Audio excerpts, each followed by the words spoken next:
केंद्र में आपका स्वागत है। आज आपको हम कक्षा 12 भौतिक विज्ञान में स्थिर वैद्युतिकी पढ़ाएंगे। और स्थिर वैद्युतिकी में आज हम एक बहुत ही महत्वपूर्ण चीज पढ़ेंगे, कूलॉम का नियम। इसे विस्तार से पढ़ेंगे।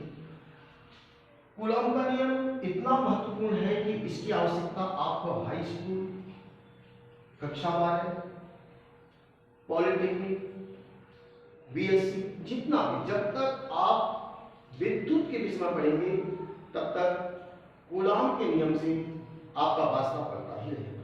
तो देखिए कूलॉम का नियम क्या है।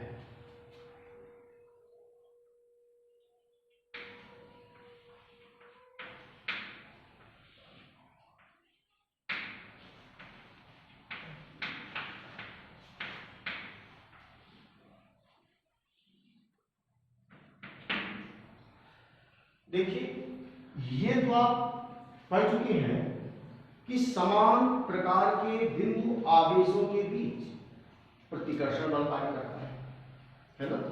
और ये भी आप पढ़ चुके हैं कि विपरीत प्रकार के आवेशों के बीच आकर्षण बल कार्य करता है।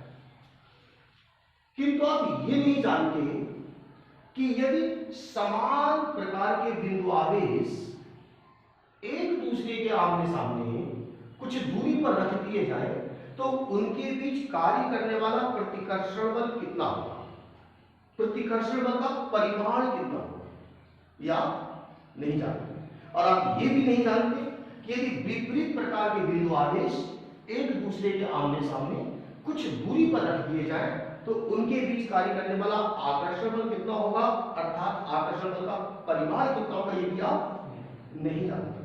कूलॉम का नियम हमें इसी आकर्षण बल या प्रतिकर्षण बल के परिमाण की जानकारी देता है। यानी कूलॉम के नियम के द्वारा हम दो स्थिर बिंदु आवेशों के बीच कार्य करने वाले आकर्षण बल अथवा प्रतिकर्षण बल का परिमाण ज्ञात कर सकते हैं। तो देखिए कैसे। मान लीजिए ये दो बिंदु आवेश हैं, Q1 Q2,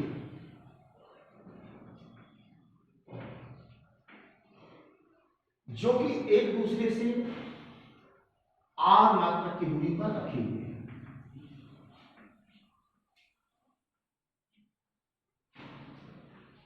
ये दो बिंदु आवेश है Q1 और Q2, ये एक दूसरे के आमने सामने परस्पर r मीटर की दूरी पर रखे हुए। अब कूलॉम के नियम में क्या कहा गया है? कूलॉम के नियम में कहा गया है दो स्थिर बिंदु आवेशों के बीच कार्य करने वाला विद्युत प्रतिकर्षण बल अथवा विद्युत आकर्षण बल उन आवेशों के परिमाणों के गुणनफल के समानुपाती, किंतु उनके बीच की दूरी के वर्ग के व्युत्क्रमानुपाती होता है। एक बार फिर से बोलते हैं, दो स्थिर बिंदु आवेशों के बीच कार्य करने वाला विद्युत प्रतिकर्षण बल अथवा विद्युत आकर्षण बल उन आवेशों के परिमाणों के गुणनफल के समानुपाती, किंतु उनके बीच की दूरी के वर्ग के व्युत्क्रमानुपाती होता है। इस बल की क्रिया रेखा बिंदु आवेशों को मिलाने वाली रेखा की समपाती होती है। इसे हम गणित के रूप में लिखेंगे। कैसे? देखिए, क्योंकि दोनों बिंदु आवेश Q1 तथा Q2 परस्पर r दूरी पर स्थित हैं, इन आवेशों के परिमाण पहले का Q1 और दूसरे का Q2 है, तो कूलॉम के नियम के अनुसार क्या कहा गया है? इन आवेशों के बीच कार्य करने वाला विद्युत बल आवेशों के परिमाणों के गुणनफल के समानुपाती होता है, F proportional to Q1 Q2। यह हमारा समीकरण 1।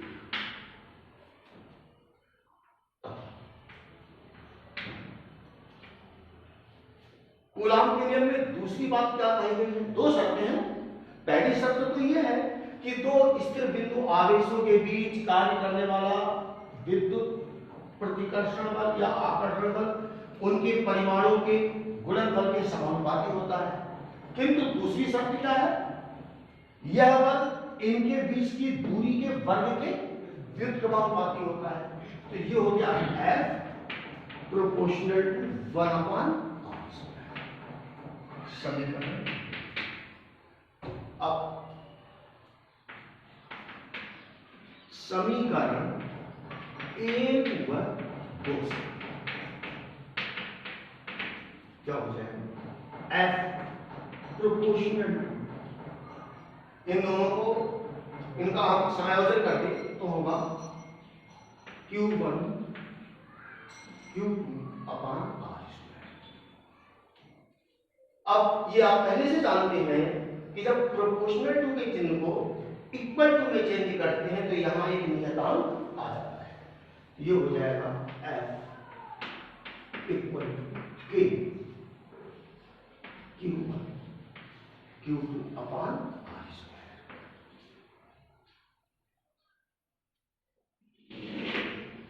अब देखिए, यदि आवेश Q1 तथा Q2 निर्वात में स्थित है तो नियतांक K का मान हमारे वैज्ञानिक प्राप्त कर चुके हैं, उसको हम लिख देते हैं। यदि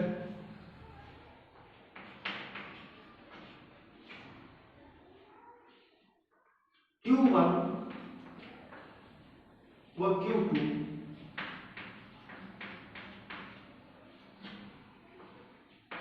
निर्वात में स्थित है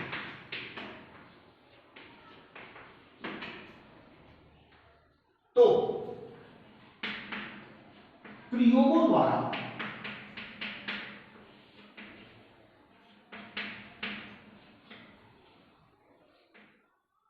नियतांक K equal to 9 into 10⁹ newton into metre square प्रति कूलम स्क्वायर प्राप्त किया जा चुका है।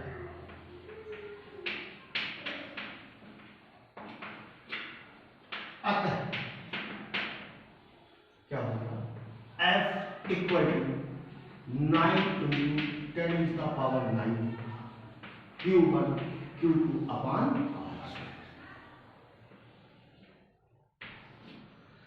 यह है, यह समीकरण केवल निर्वात के लिए है।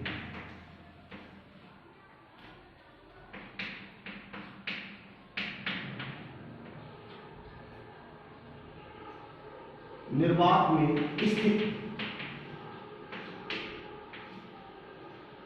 बिंदु आवेश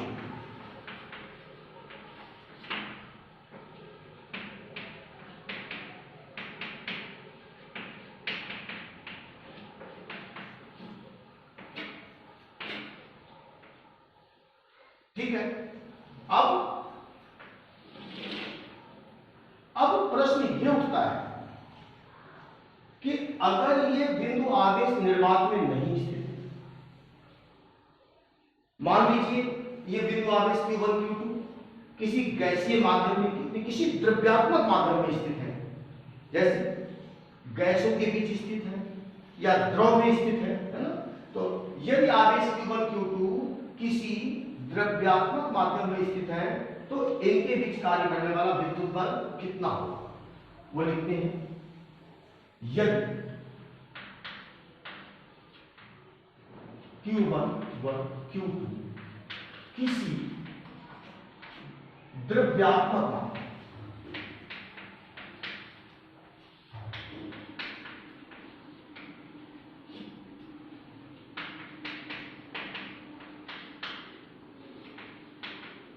स्थित है तो इस सूत्र का रूप हो जाएगा F इक्वल टू 1/4 पाई अपसाइड एक आपको एक नया मित्र मिल गया, आपको एक नया दोस्त मिल गया अपसाइलेंट।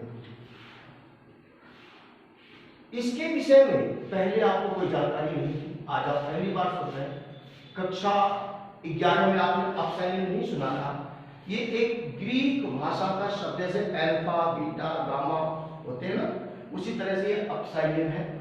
अपसाइलेंट से किसी द्रव्यात्मक माध्यम की विद्युतशीलता को प्रदर्शित किया जाता है। अभी हम इसकी परिभाषा भी लिखाएंगे और बताएंगे। तो F equal to 1/4 pi epsilon Q1 Q2 upon R square.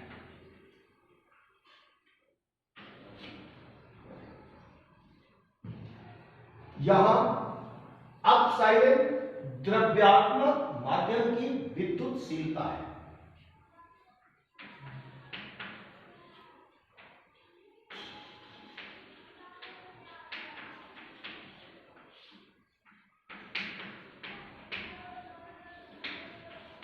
माध्यम की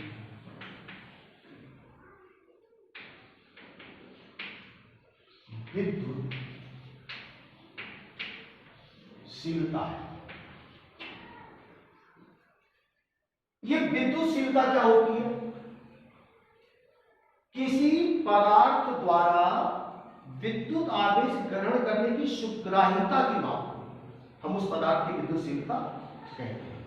सुग्राह्यता का मतलब कोई पदार्थ कितनी आसानी से विद्युत आवेश को ग्रहण कर सकता है। जो पदार्थ जितनी आसानी से विद्युत आवेश को ग्रहण कर सकेगा उसकी विद्युतशीलता उतनी ही अधिक होगी। ठीक है ना? जैसे आप देखते हैं, एक उदाहरण यहां पर दे दें हम, ज्वलनशीलता। ठीक है ना? ये सारे पदार्थों की ज्वलनशीलता समान नहीं होती। आप एक जगह लकड़ी रखिए और पेट्रोल रखिए, दोनों को जलाइए, पहले कौन माचिस की तीली दिखाइए, आसानी से कौन जल जाएगा? पेट्रोल। तो पेट्रोल की ज्वलनशीलता अधिक है ना, क्योंकि बड़ी सुगमता से जल जा रहा है। इसी तरह से चुंबकशीलता, हर पदार्थ की चुंबकशीलता समान नहीं होती। कुछ पदार्थ जल्दी चुंबकित हो जाते हैं और कुछ तो ऐसे होते हैं चुंबकित होती नहीं या बहुत देर से होते हैं। ठीक है? तो आपने देखा कि सभी पदार्थों की चुंबकशीलता अलग अलग होती है। चुंबकीय गुण धारण करने की सुग्राह्यता सब में अलग अलग होती है। कोई शीघ्रता से चुंबकित हो जाते हैं, कोई मुश्किल से चुंबकित होते हैं।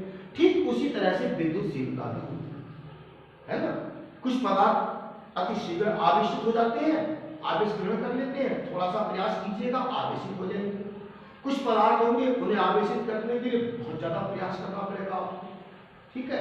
तो जो पदार्थ जितनी आसानी से आवेशित हो जाए, आवेश को ग्रहण कर ले, उस पदार्थ की विद्युतशीलता उतनी ही अधिक होती है। ठीक है? तो यहां पर अपसाइलेंट उस द्रव्यात्मक माध्यम की विद्युतशीलता है जिसमें आवेश Q1 और Q2 स्थित है। ठीक है? अच्छा, अब यदि विद्युतशीलता के स्थान पर हम निर्वात की विद्युतशीलता लिखें तो ये फार्मूला बिल्कुल इसके समान हो जाएगा। कैसे? पुनः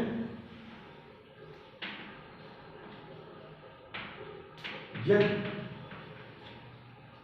दोनों आवेश निर्वात में स्थित है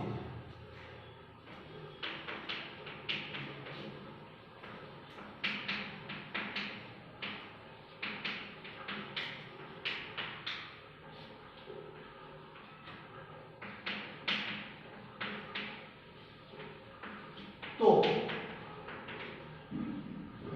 F equal to 1/4 pi epsilon जी। यदि दोनों आवेश निर्वात में स्थित है तो अपसाइलेंट के स्थान पर क्या आ जाएगा? अपसाइलेंट 0 Q1 Q2 upon R square. यहां अपसाइलेंट 0 निर्वात की विद्युतशीलता है। इसका मान 8.85 into 10⁻⁻12 होता है। ठीक है? और यदि इसका यह मान यहां पर रख दिया जाए और पाई का मान रख दिया जाए, उसे परिकलित किया जाए तो फिर से ये पूरा निकलकर 9 इंटू 10 का पावर 9 आ जाएगा। ठीक है, तो हम लिखेंगे यहां अपसाइलेंट 0 इक्वल टू निर्वात की विद्युतशीलता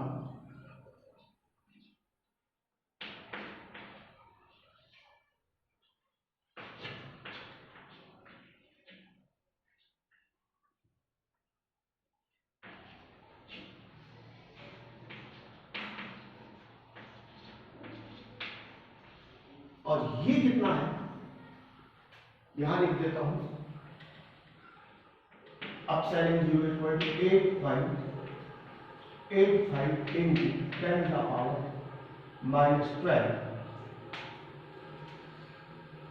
इसका मात्रक यहीं से निकालने से अपसाइलेंट 0 को यहां ले जाइए और f को नीचे, तो इसका मात्रक हो जाएगा coulomb into coulomb, coulomb square प्रति newton into metre square.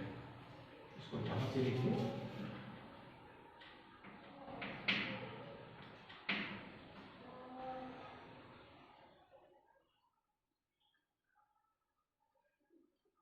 अपसाइलेंट 0 equal to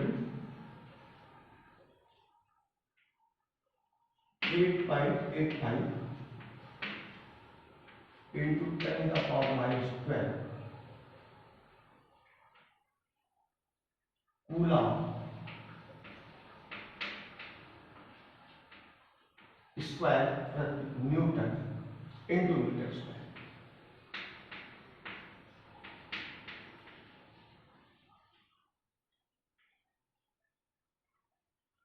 Newton into metre square ये विद्युतशीलता। इस मान को अगर ध्यान रखते हैं पूरा हल करें तो फिर से ये 9 इंटू 10 का पावर 9 निकलकर आ जाएगा। ये रहा कूलाम का नियम। यदि आपसे कोई पूछता है कि कूलाम का नियम शब्दों में बताइए तो आप उससे कह दीजिए कि दो स्थिर बिंदु आवेशों के बीच कार्य करने वाला वैद्युत बल उन आवेशों के परिमाणों के गुणनफल के समानुपाती किंतु उनके बीच की दूरी के वर्ग के व्युत्क्रमानुपाती होता है। इस बल की क्रिया रेखा बिंदु आवेशों को मिलाने वाली रेखा के अनुदिश या उसके संपाती होती है। ठीक है, यही कूलाम का नियम है। इस पर हम कुछ न्यूमेरिकल भी करेंगे। अब आज का यह टॉपिक हम यहीं पर समाप्त करते हैं। हाँ, एक चीज और है, देखिए, यदि आपको कहीं पर कोई दिक्कत आती है तो एक हमारा संपर्क सूत्र ये आप हमसे पूछ सकते हैं।